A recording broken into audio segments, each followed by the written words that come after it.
Remakes and remasters have been a point of contention among gamers for years. While some praise updated graphics and alterations to a work that they enjoy, there is an undeniable downside in many remakes of changing too much of an original work. I got to thinking about this topic after watching fellow YouTuber Lucky Strike 1917's video, Why I Hate Remakes and You Should Too.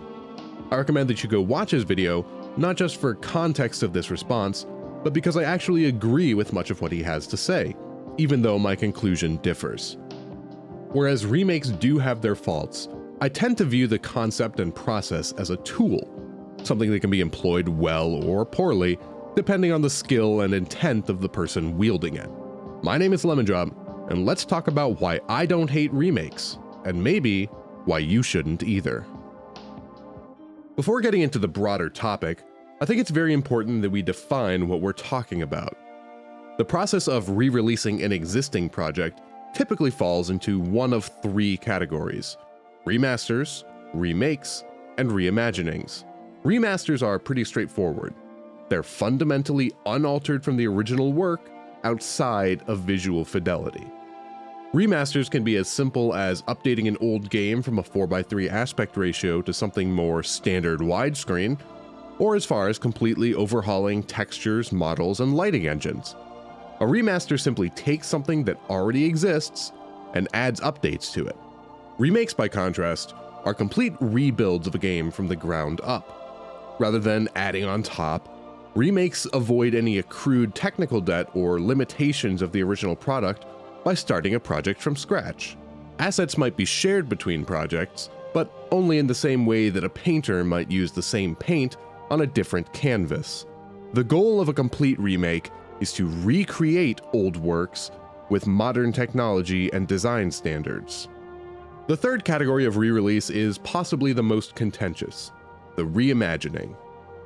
Reimaginings are, to some extent, a subcategory of remakes, but rather than aiming for a recreation of an original work, reimaginings aim to change how the product is experienced. The most obvious cultural touchstone for a reimagining is the modern Final Fantasy VII games, which not only bring a new gameplay loop and perspective, but changed the story and direction of the game dramatically. Reimaginings are typically rare, but this does start to get into the problem with categorization. These categories are not distinct boxes, but rather have some degree of overlap, a gradient mixture rather than clean delineation. When remasters like Dark Souls add extra online functionality, they begin to dip their toes into not just being graphical overhauls, but somewhere on a blurred spectrum towards the remake side. When remakes like Resident Evil 3 or Dead Space take liberties with level design, characterization, or altering story beats, they start to fall more on the gradient between remakes and reimaginings. I point this out to say that we can broadly discuss these things, but understand that there will be edge cases where things cannot be neatly organized. If we eschew an entire category, then there's surely going to be games that fall on a gradient between categories that you may be okay with, and others that fall on that same gradient that you may not. That is why I am cautious about dismissing categories out of hand. One of the things that I disagree quite heavily with Lucky on is the idea that remakes are intended to replace the original product. Whereas I believe this is certainly true of remasters, I don't believe this is the case with remakes, and especially not reimaginings. Remasters aim to give you a product that you already enjoyed, but in a higher visual quality. In opposition to this, I believe the goal of a remake is to give you a new way to play a game that you already like. This brings me to one of the main reasons I don't hate remakes. Remakes, especially of older games, give a team a fresh start at eliminating technical debt, fixing problems that couldn't be ironed out in time for release, or taking advantage of more powerful hardware.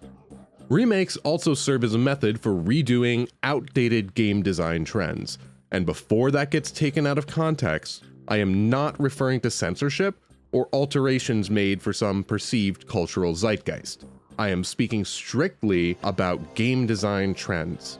As an example, tank controls, which is where a player gets rotated with the left and right directional inputs, and moves forward and back with up and down inputs, was a design trend born out of an era when controllers only had 4 directional buttons.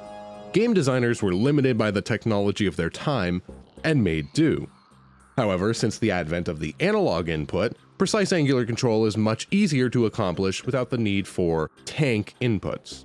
Static camera angles were another limitation of not having dual analog sticks to control a camera. Transition animations in games like Resident Evil are no longer necessary because they were implemented to compensate for a lack of memory. Whereas these things could still be employed stylistically on modern games, they do have drawbacks to game flow and quality of life, and modern hardware makes them no longer a necessity of design. Similarly, hardware limitations may have made certain rendering tasks impossible, or more difficult at least, and older games may have hard-coded features that account for this. I'll take an example from a series that I love, the Myst series by Cyan Worlds, and specifically Myst 4. You may find this hard to believe, but my sisters and I dreamed you would be coming. For some reason, most likely because of low-power hardware at the time, Cyan decided to hard-code a timer into scene transitions. As a result, despite a solid-state drive, plenty of RAM, and current-gen CPU and GPU, it would, on occasion, take me several seconds to move between scenes. A remake of Myst 4 would be able to overcome those hard-coded limitations without the intensive open-heart surgery of editing the base code of the original for a patch. Beyond that, some games are just stranded on old hardware. For these, I would love to see ports that allow people to play classic versions, but remakes still aren't replacing those games. Anyone who wants to play the classic either already owns the hardware to do so, or engages in ethical emulation. I conceptualize remakes, especially when they're more divergent from their original works, in the same vein as playing a game you love, but with mods. For instance, if you're a Skyrim fan, you might play with mods for many of your playthroughs. This doesn't alter how much you originally enjoyed the game, or how likely you are to recommend it to friends, but it gives you a new way to experience the game as a fan. You might mod in extra quests, change the melee combat system, skip parts of the game you didn't like, or add new items and spells. But at some point, you may want to go back and play vanilla, unmodded Skyrim to get a fresh look at what you enjoyed before, because the updated experience is nice, but having a different flavor of the same game can also be enjoyable. The point here is that a remake that doesn't alter the game except for visuals is essentially a remaster. And yes, remasters are intended to replace the original product. But if a remake alters a game, then it may be a replacement to some, and others might ignore it entirely in favor of the original, but for many people who play one, they may go and play the other if they enjoyed it. This is a process that I am terming the tourist effect. The tourist effect is when a newcomer to a game or series may recognize a cultural icon, but not understand its context or significance. To use the example Lucky brought up, many people recognize Pyramid Head, either as just an iconic horror character or through other media that utilizes his likeness, such as Dead by Daylight. However, recognition of the character isn't the same as recognition of its context.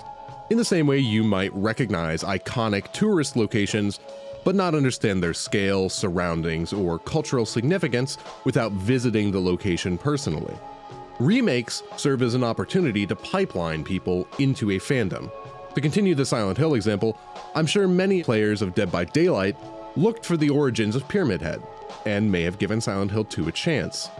A Silent Hill 2 remake would serve as removing friction from people joining the fandom, saving new players a bit of headache in needing to shop around to figure out that they need to download the game from an abandonware site, then install a community patch from a third-party website just to play on modern hardware.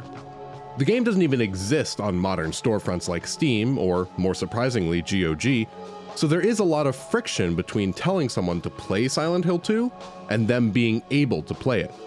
If a newcomer has the opportunity to simply buy and install a remake, they may realize that they really like Silent Hill as a franchise, and be willing to go through the troubles of installing Enhanced Edition to experience the game's origins, or find ways to play the older games.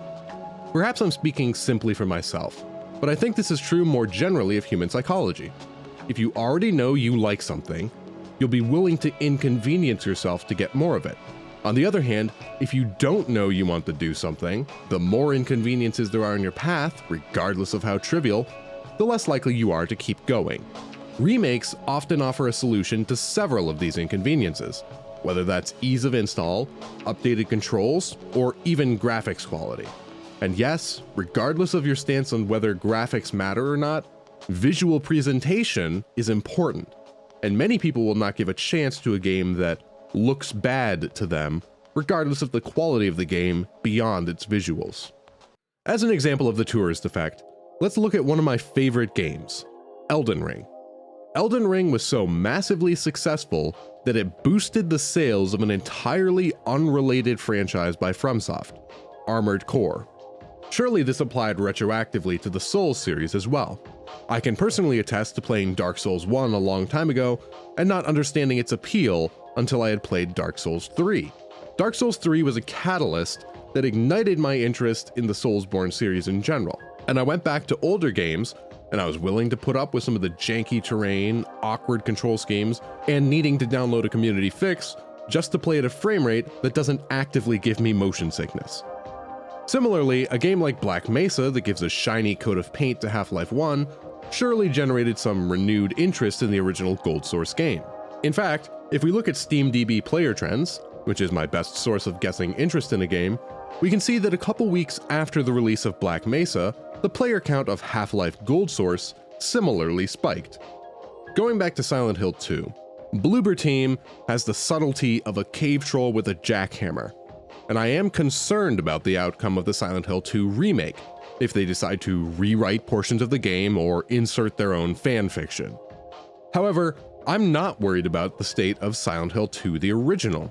If the remake is a faithful recreation of the story and aesthetics of Silent Hill 2, then it is more likely to replace the original, but will nonetheless boost engagement for the rest of the series. If it falls short of this goal though, then we can point to the original as a better version of the product, and either way, it's an introduction to the series for many new potential fans. I'm sure there are plenty of other examples that can be made to demonstrate this tourist effect, but I think the point pretty well stands on its own. If we conceptualize a game's fandom as passengers on a scenic train ride, then remakes can serve as a train station in a busy city to get new people on board. For some people, they may get off at the next stop, assuming they've seen everything there is to see. But for those who listen to the passengers who've taken the ride many times, the people who know there's more great games in the series or that the original offers something the new version doesn't, they'll stick around. I do tend to agree with Lucky that there is a lot of pointless remaking, since a lot of games really just need a port or a remaster to get them up to parity with modern hardware. I may be overly optimistic about the games industry, but I'm not naive. Plenty of remakes are done strictly to cash in on old beloved franchise, but some games do merit full remakes, as compounding mistakes can be avoided, content can be explored differently by returning and new players alike, and ease of entry can be increased. There is, of course, an unending flow of remakes that take too many artistic liberties and assume that they can do something better than the original game, or remakes that are soulish cash grabs, or some that are just entirely broken. Sometimes it's all three at the same time. But there are similarly plenty of good remakes and reimaginings that don't try to subvert or replace an original work, but enhance it and bring something good in a new package to new people. As I said at the outset, remaking is a tool, and that tool can be used well or poorly. Rather than dismissing games for their category, I prefer to look to their quality to guide my purchasing decisions. A bad remake is the same thing as a bad game, but the opposite is true as well. A good remake is the same thing as a good game. Good games don't deserve to be hated for sharing a category with bad games, but if you make quality your North Star, you'll never be guided wrong. Be sure to check out Lucky Strike's original video, which is linked in the description, because I believe a lot of his reasoning is good, despite disagreeing with him on the conclusion. If you enjoyed this video, give it a like and share it with a friend. Also, did you know I stream over on Twitch? I like to stream at least twice a week, usually challenge runs of games like Elden Ring and Hitman, but sometimes other games as well. Check it out over at twitch.tv/lemondropped. Make sure you get that ED on the end, I couldn't get lemon drop. If you'd like to support this channel and future productions, you can leave a tip via the links below. Otherwise, a simple subscription would do fine. As always, thank you for watching, and long may the sun shine.